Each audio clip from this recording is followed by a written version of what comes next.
So here under the dark light of the new moon in Leo, just closing down your eyes and really allowing your body to settle into the seat or into the position that you're in right here, right now. Allowing the shoulders to drop down away from the ears, maybe taking an intuitive stretch with the neck, deepening your breath and just moving with an intuitive pace here as you arrive right here, right now in your fullest embodiment.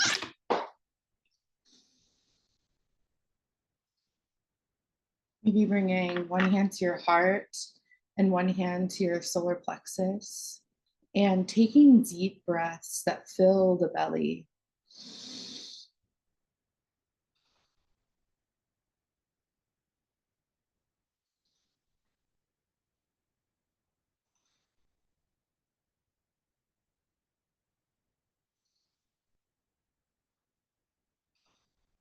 Really allowing your inner gaze to come to the solar plexus chakra, the seat of your being, of your will, of your ego, of your desire, of your embodiment, and feeling the warmth radiating there under this Leo sun, Leo moon.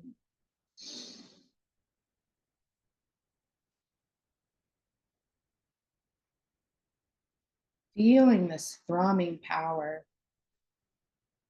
resonating and radiating out from the solar plexus chakra into your entire body, into the space around you, out into the world. Feeling the way tapping into this inner sun allows you to cast your light out into the world, become this glowing orb, whether it's golden or magenta or sapphire or emerald or violet. Let it be exactly what it is. And vision, maybe it's multicolored, vision this orb of light as you. And basking in this fullest radiance, basking in this fullest light with the darkened night that the new moon in Leo is providing us here. What comes to mind? What truths are being told here? What is calling out to you? What are you calling in?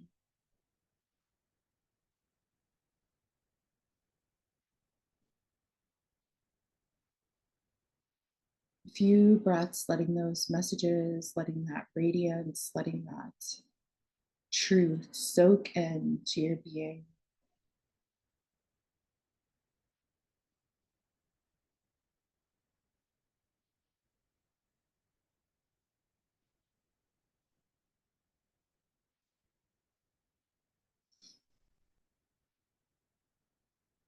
Feeling the way the sun is a star and you are made of stardust. And this light gets to radiate and shine into every corner of your being, every cell of your body, every realm in your life.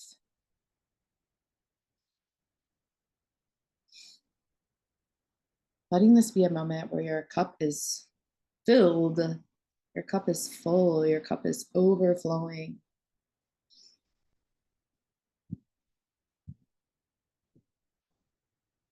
As we approach the gateway of Lammas on August 1st, we reach this first harvest, this celebration of all the hard work that we've put in, this culmination, this tangible evidence of the work we've been doing, both inner and outer. And in these days leading up to the demarcation of this cross-border holiday of Lammas or Lunasa, we celebrate our wins, we celebrate our losses, we celebrate our gains, our hard work, our dedication and devotion. Really feeling that, entering this plane of light of you, maybe making your light a bit brighter here as you celebrate yourself. Leo season, this Leo new moon being a reminder that it's actually not enough to just create.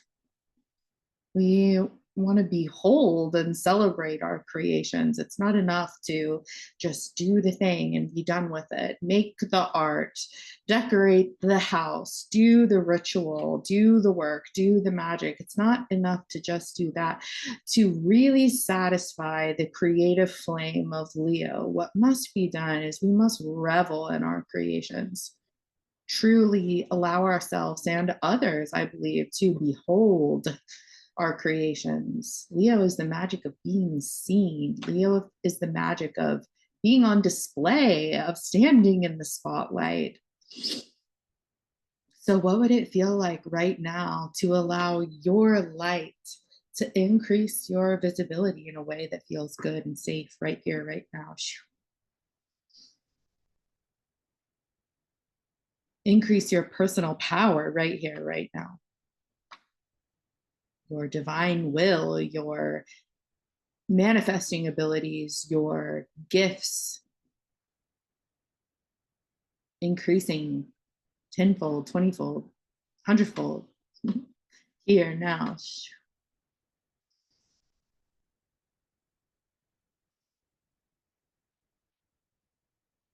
Taking a deep breath here and drinking in the frequency of this new moon in Leo, like warm honey into the body, cascading down the front and the back of the heart. And as my mentor, Marianne Mitchell, would say, dripping down over the heart behind the heart as well. This heart that has not been injured or harmed during this human experience.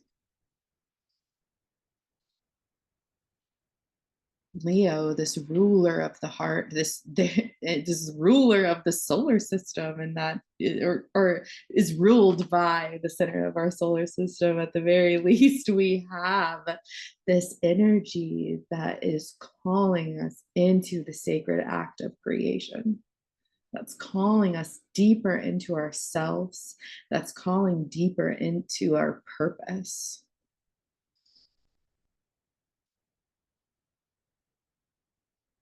Feeling that, drinking that in, basking in that, letting yourself be warmed, letting yourself be honored, be seen, be celebrated in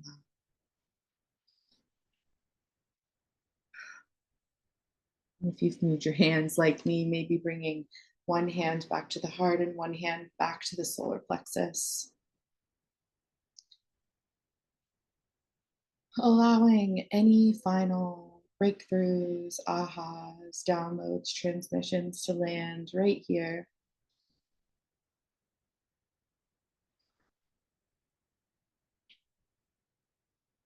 Maybe if your eyes have been closed, dropping your chin down to your chest and noticing the way the light is already filtering in through your eyelids as you slowly blink them open.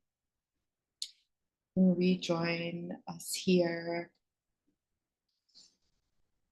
Beautiful. I hope everyone is really feeling their radiance and really feeling their potential and really feeling their shimmer. We're living in wild times, wild times. And I don't know about anybody else and whether you're on the call or watching the replay, but I feel that personally, I feel like the astrology of this moment is gearing me up to be at my most powerful, at my most embodied, at my highest potential.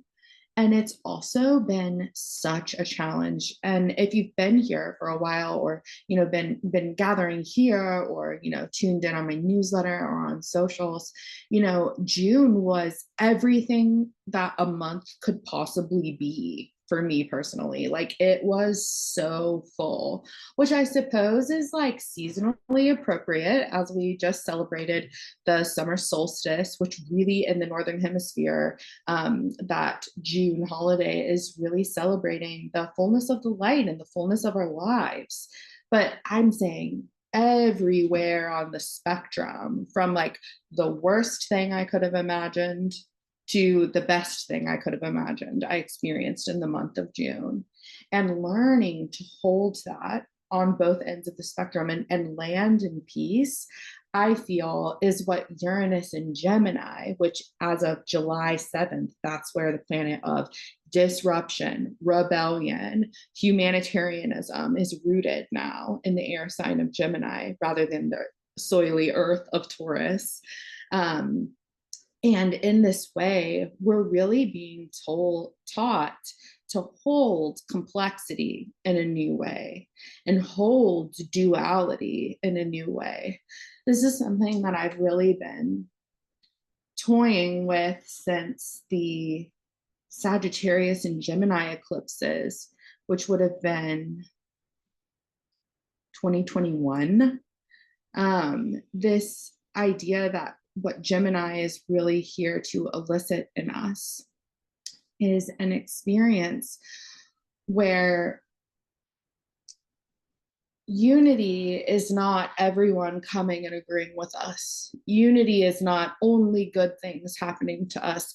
Unity is not only being in this higher vibrational fields where nothing can go wrong. It's actually trusting that we can remain in love, trusting that we can remain in perfection, even when the circumstances throw us for a loop, even when we feel like we are experiencing duality, actually seeing this bigger picture of how it's all one unified field. Instead of everyone agreeing with us on this one polarity, expanding to hold the whole spectrum in love and the whole spectrum in peace. And I really feel like this is going to be a big Uranus and Gemini initiation where Uranus is going to be touching your chart, especially. So if you don't know already which house Gemini rules in your chart, my favorite site to use is channy.com. I'll put it in the chat. You can easily cast your chart on her site if you're watching this later or want to do this right now. You know, you can see clearly which realm Gemini is ruling for you and do a little, self resource and then, online resources to see exactly what realm Uranus is going to be shaking up for you. But as a collective, this is really going to be affecting our perception of truth, which touches truth and technology and communication, which touches every possible realm that we could imagine. Because we have to communicate at home. We have to communicate at work. We have to communicate in our relationships. We have to communicate and be honest with ourselves. We have to communicate as we explore our faith, as we explore our magic, as we explore our devotion. So it's not as contained. Gemini is one of those signs that's like, how do you catch a cloud and pin it down?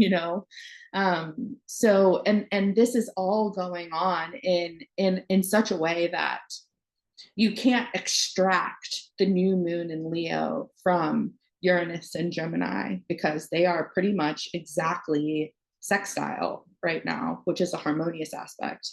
And then Uranus is exactly or almost exactly trine Pluto and Aquarius, which is this revolutionary energy we're finding on the other side of the United States Pluto return.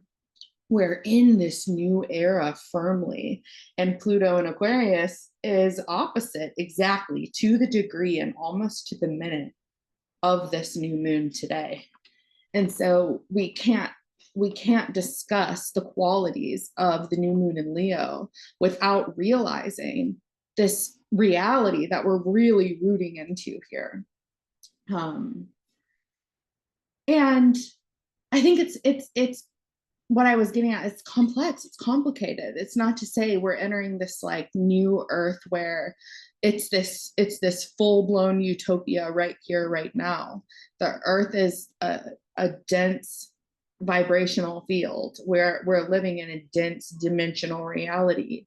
And so as we gear up to shift our collective consciousness with Uranus and Gemini, Pluto and Aquarius, we have this responsibility to stay rooted in love, even when we feel charged and even when we feel at capacity and even when we feel challenged. I can't remember if I already said that, to be honest.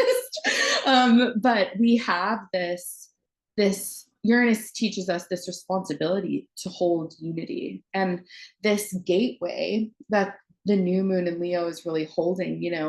The way that the lunar phases work is such that new moon marks a new lunar cycle. New moons happen when the sun and moon are exactly conjunct in the sky. The reason that the new moon is dark is because the sun is not able to illuminate it because they're occupying the exact same space in the sky. They're beside one another rather than rather than having the moon be able to be reflected. And in this way, we're being set up for Leo season, which really just began. And we're being set up for Lionsgate portal, which is when Sirius, one of our fixed stars, has its heliacal rising in the sky. And I have a whole thing about Lionsgate prepared for you guys. But like I said, it just felt like a little much. And I really wanted that wisdom to have its moment rather than trying to cram it all in here on like a 1.5 hour call, just depending on how the rest of the night goes. But we have this real opportunity here to anchor in and kind of lock in. We're more than halfway through the year. We're into, here in the northern hemisphere, we're into the time of year where the light is decreasing day by day. The light is, our days are getting shorter when we're studying the light. And we have this opportunity to really declare right here, right now, what the tone is as we close out 2025. And as I really sat with it over the course of the last week while I was working on these two presentations, really is, we have this unique opportunity here to claim this bold new beginning before we are challenged with eclipse season, which usually, to me, eclipse season represents these real hallmark events of the year where everything is supercharged. It's a really huge new beginning. We actually are getting this opportunity to really orient here and really find our new rhythm, find our new capacity, and find also our creative heart and increase the radiance of that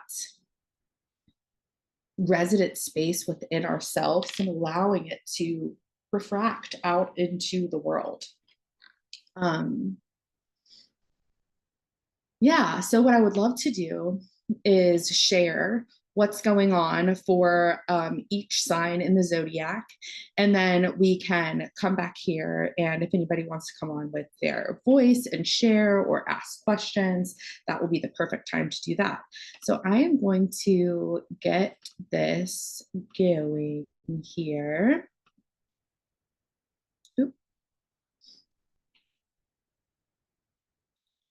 Try to get my screen organized. Beautiful.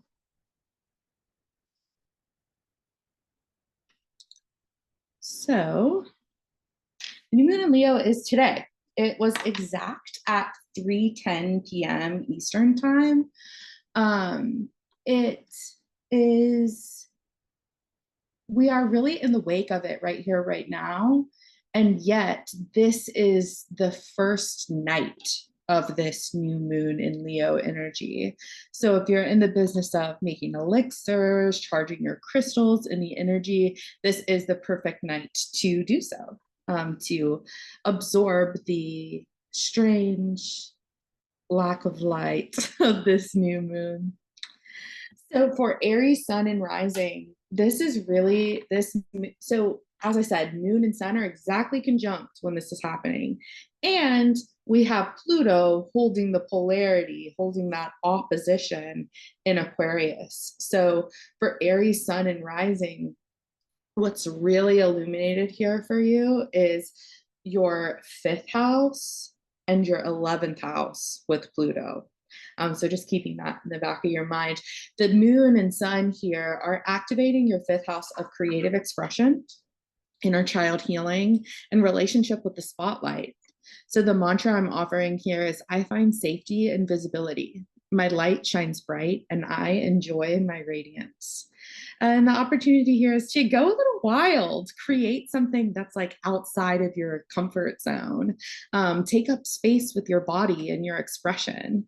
Say yes to your inner child when and where you can, and behold your creations as masterpieces.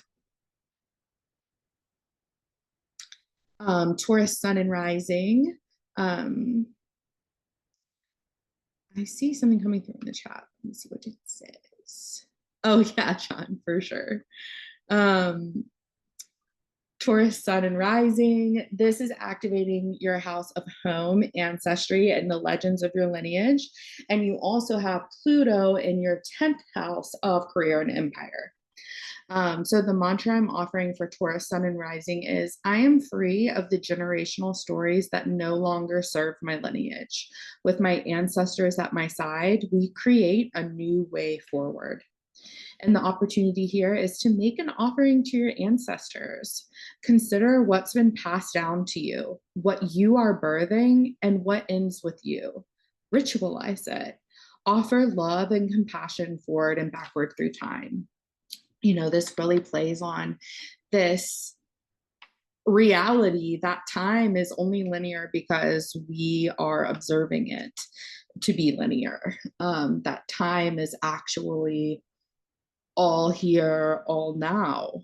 And when we do this deep work of ancestral and intergenerational healing, we're actually doing it in real time for and to our ancestors.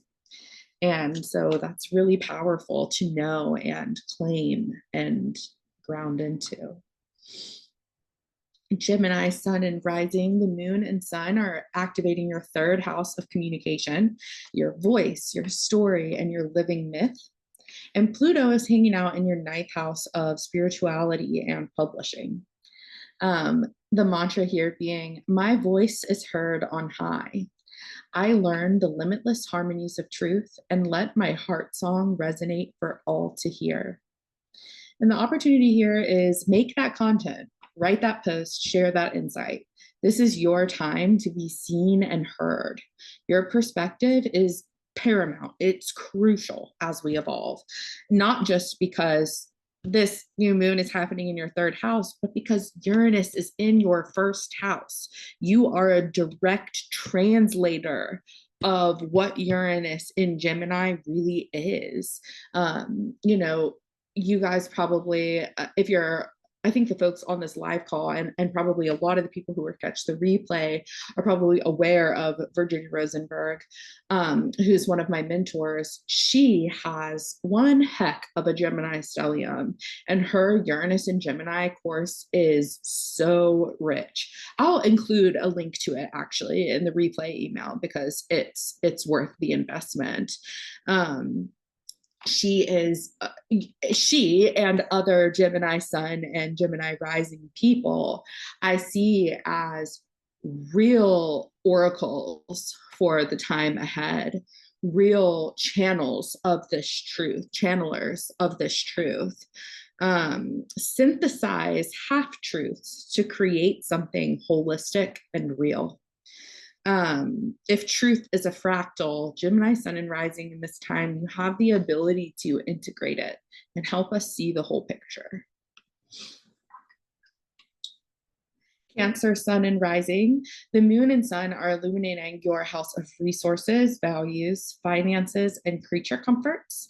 And Pluto in Aquarius is in your 8th house of shared resources and what we owe each other, as well as support from the universe. The mantra here is I embrace the abundance that is all around me. Everywhere I turn, I see evidence of my divine support. The opportunity here is to do some money magic, do a money drawing spell, refresh your altars, make your space feel cozy. Take inventory of all that makes you feel resourced in life and get creative with it. This is about the food in your pantry, the roof over your head. This is about the people who make you feel good. This is about the people who have your back. This is about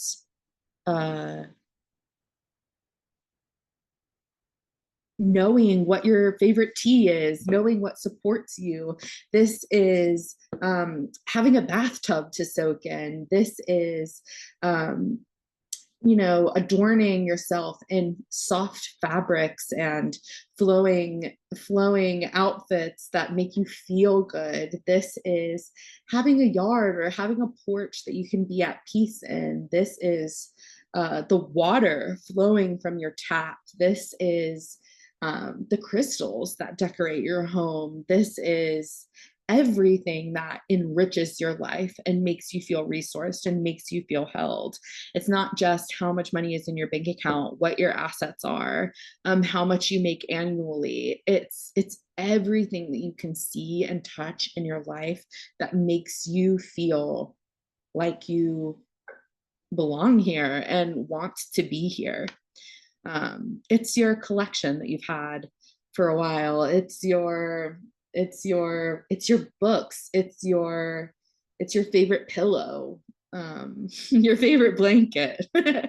and start a gratitude practice from that space when you've really, even if it's just a mental inventory here of just like looking around and seeing what you see that makes you feel resourced, like right here, right now. Creating a gratitude practice out of that, whether that's something that you do every day or every week, or, a ritual that you create in some way.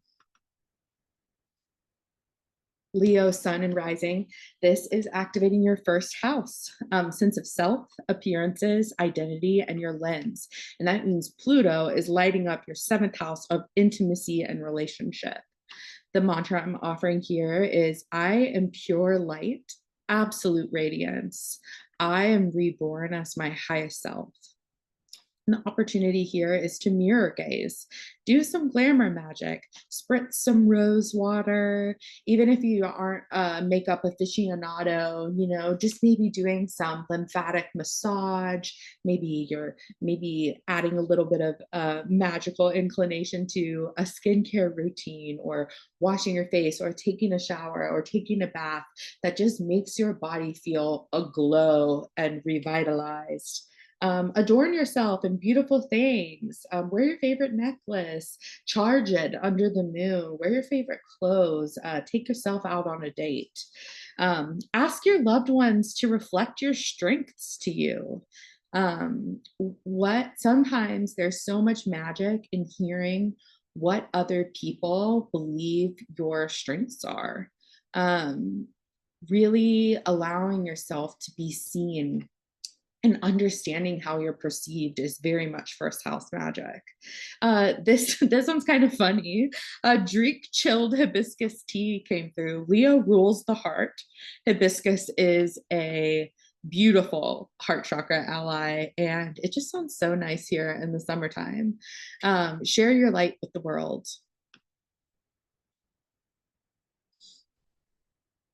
Virgo, sun and rising.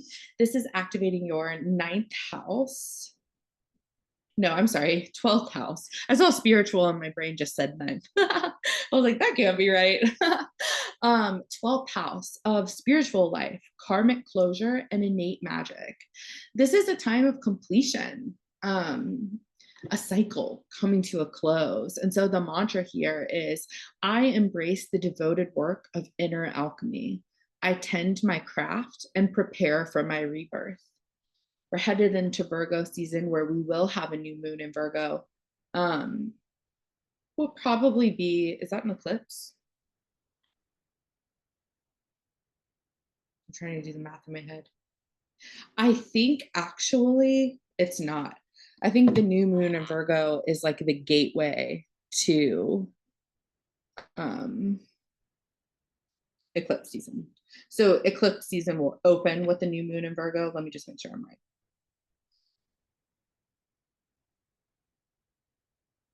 There's going to be 2 new moons in Virgo, I think was where my confusion was. So new moon in Virgo at the end of August opens the gateway to eclipse season. And then we have a lunar eclipse in Pisces and a solar eclipse, which happens on a new moon in Virgo later in September. So there's this massive rebirth energy coming for Virgo suns and Virgo risings. And this really gives you the opportunity to get prepared, take stock, take inventory in some way, prepare the go bag, so to speak, for this rebirth. Are you feeling resourced? Are there adjustments that need to be made when you know that this shift is coming? And the opportunity here to in this way to support this preparation is meditate, rest, bury your bare feet in the ground and turn your face to the night sky. Acknowledge the patterns that have come to completion. What are you done with? Tie it off and leave them on the altar. Libra sun and rising, this is activating your 11th house of community contributions and collective evolution. This puts Pluto in your 5th house of creativity and the inner child. The mantra here is, I am held, seen, and celebrated by my community. My connections keep me optimistic and accountable as I pursue my dreams. The opportunity here is to go out and connect, find a local book club or similar interest group, make a new friend, lean into your local and virtual communities, gather with us. And I feel like this, it's the same axis as Aries, just reversed, inverted. And on this axis, there's this invitation toward transformation through play. That transformation doesn't have to be so dense all the time. That sometimes we are the most free and the most on purpose and the most in alchemy when we are really letting our hair down and letting ourselves have a good time. So if you are a Libra sun or Aries sun or rising, or one, really leaning into connection in that way. Next, we have Scorpio sun and rising. The moon and sun are conjunct in your house of legacy, career, and empire, the 10th house. And that puts Pluto in your 4th house of home, family, and ancestry. The mantra here is, I align my work in the world with my desired legacy. I intentionally craft the imprint I leave in my wake. This is a call to really consider what that imprint looks like. What's the size of it? I remember like growing up, there were these like carbon footprint calculators that we did like in school and stuff like that. And I just remember thinking, of just every day for a while after that became like my fixation of like, what could I, how do I change what that footprint is? And I was reflecting on that as I was writing this. It's like, what is the footprint? Not just the carbon footprint, but like, what is the footprint that we're leaving behind, pressed into the soil for all of time, fossilizing our time here on this earth? What are we leaving in our wake? What are we leaving behind as we continue on our path? And creating either celebrating your influence. Maybe it's both, celebrating that influence, celebrating that imprint, and also doing some like energy hygiene practices around it. Are there things that you're leaving in your wake that you don't want to be known for, that's not what you want to be remembered for, and how do we resolve that?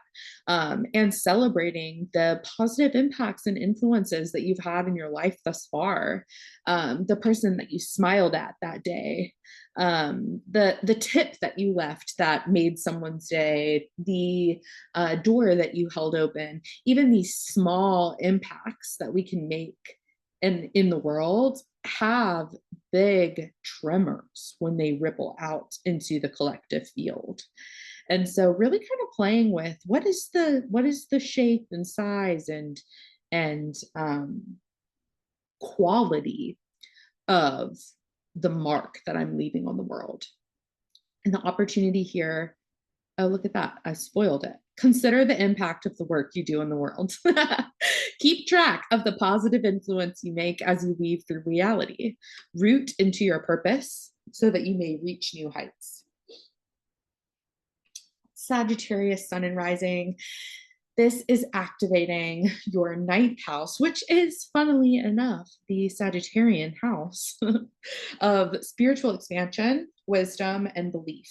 So the mantra here is, I follow my curiosity, allowing it to initiate me into new wisdom ways. I share what I know to be true. And the opportunity here is learn something new, download Duolingo, find out what's going on the other side of the world. Consider your expertise. How are you called to share that with the world? Go on Udemy and see. This is I can put it in the chat if you don't know what I'm talking about and you want to know, just let me know.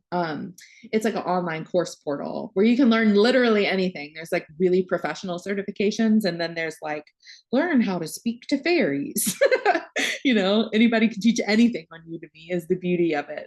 Find something that really piques your interest, even if it's not a certification that you can add to your repertoire. It's just something you want to know more about, or it could be really applicable. It could be like SEO. It could be, some sort of like professional training, but it could also be, healing with the archangels or something. Just follow this intrigue, follow this curiosity, and see where it takes you. See where you land on the other side of really being in that wisdom way. And then the other side of this is, it's really reminding me of the proverb. It's a Buddhist proverb of when the student is ready, the teacher appears, which is rooted in the Hermetic principle of the lips of wisdom are closed except to the ears of understanding. And there's just this real beauty in these moments of sharing wisdom ways, whether you're the one sharing them or you're the one receiving them. There's magic there in this season. And Leo season is going to last until August 22nd. And Lionsgate portal, I think, is open until, like, traditionally speaking, I think it's open until like August 11th or something like that. But when we gather next, we'll actually look at the heliacal rising. I found it for each time zone in the United States. It's a little bit of a deep dive to do the entire world, but I can advise as needed if you're international. But anyway, my point being is we're really not just looking at today. We're looking at the next like month plus of our lives and this season that we're really stepping into here. But maybe sometime during Leo season, letting yourself be taught, letting yourself be led into a new wisdom way. You can tell my Sagittarius moon really wanted to talk a lot about Sagittarius sun and rising. It's like spend the whole call just talking about Sagittarius. Okay, moving on. Capricorn, sun and rising.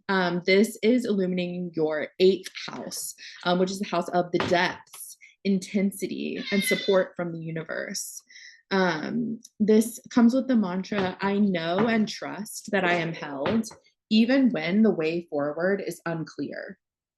I put my faith in the universe. The opportunity here is make a list of all the times the universe has conspired to make your dreams come true. And I mean that in the most literal sense, like actually sit down and make a list of maybe not every time, but like the times that really stand out for you, the times that you thought there was no way that something was going to work out for you, or the times that something came completely out of left field, completely, you weren't even manifesting it, you weren't even aware of it, and yet it occurred and it was a blessing. Make this list and allow that list to become evidence that you are supported in your wildest imaginings, that your dreams actually, in an evidence-based case study, have been proven to come true. So this is about suspending disbelief, right? This is about believing that even when you look around and you can't find evidence in your tangible reality that something will work out or something will go a certain way, will happen a certain way, you have proof that the universe is conspiring in your favor. This is also about confronting the shadowy parts of you and not averting your gaze. This is about knowing what lies at the deepest, darkest cavern, at the very, very back, darkest corner of your soul, what's there, and actually being with it. I'm going to see what my cat needs really quick because she's not going to stop. Sorry about that.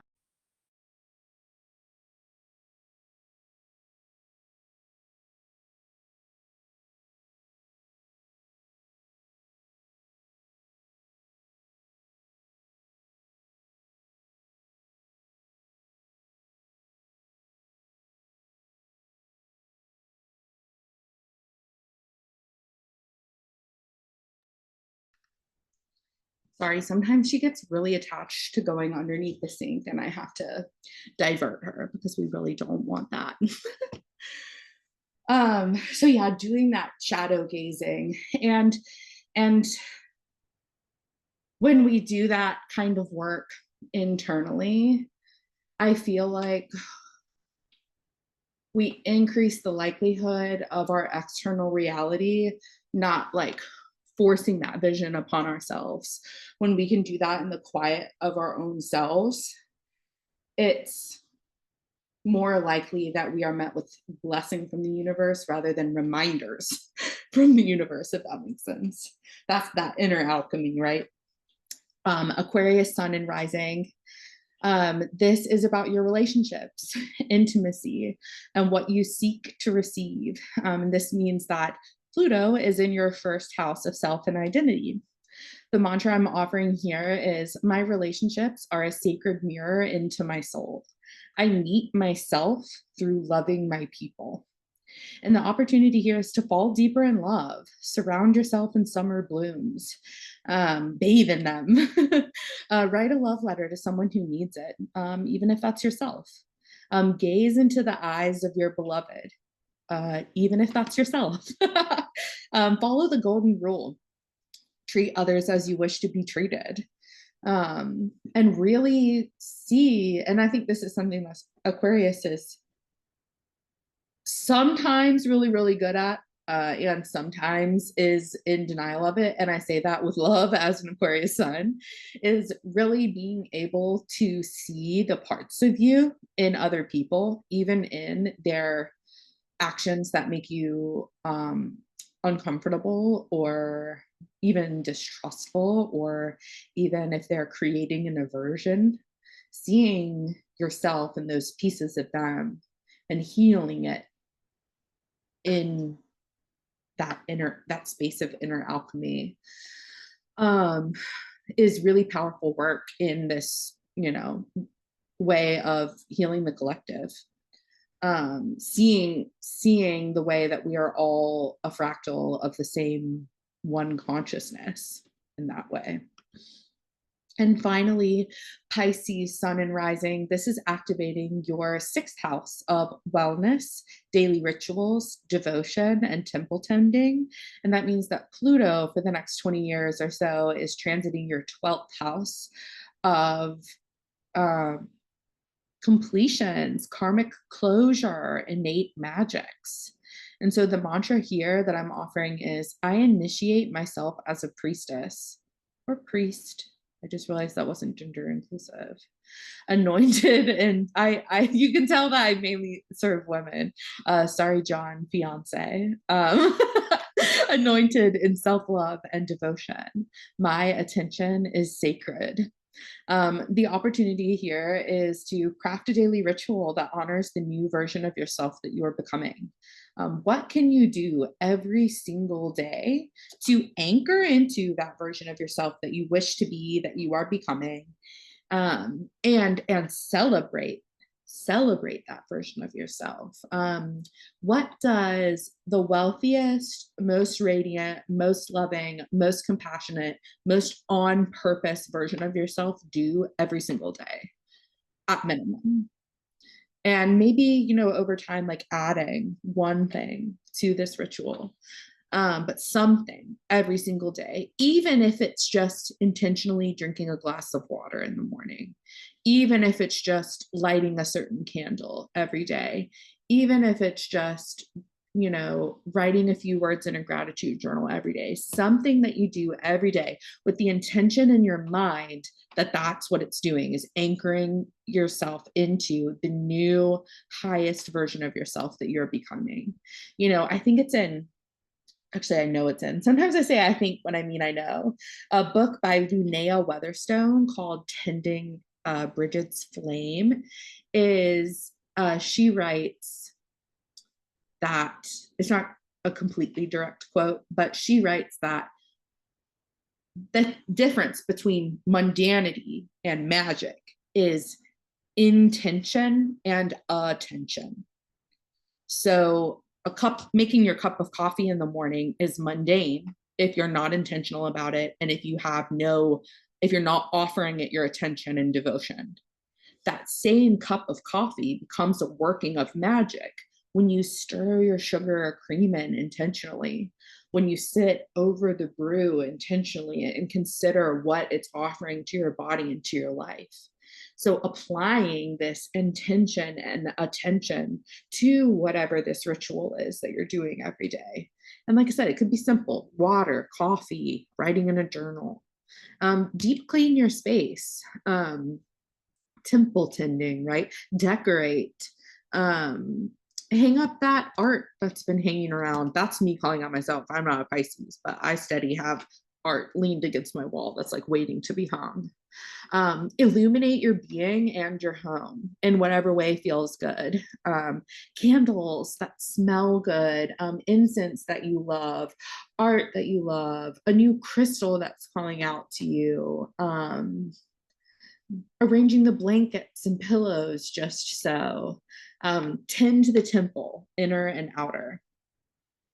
And so that wraps it up for the zodiac piece. I wanted to, before we come back and, potentially have some discussion here, I wanted to tell you about the upcoming events, since I decided to pump the brakes on the Lionsgate portion, which was great given that this has taken an hour.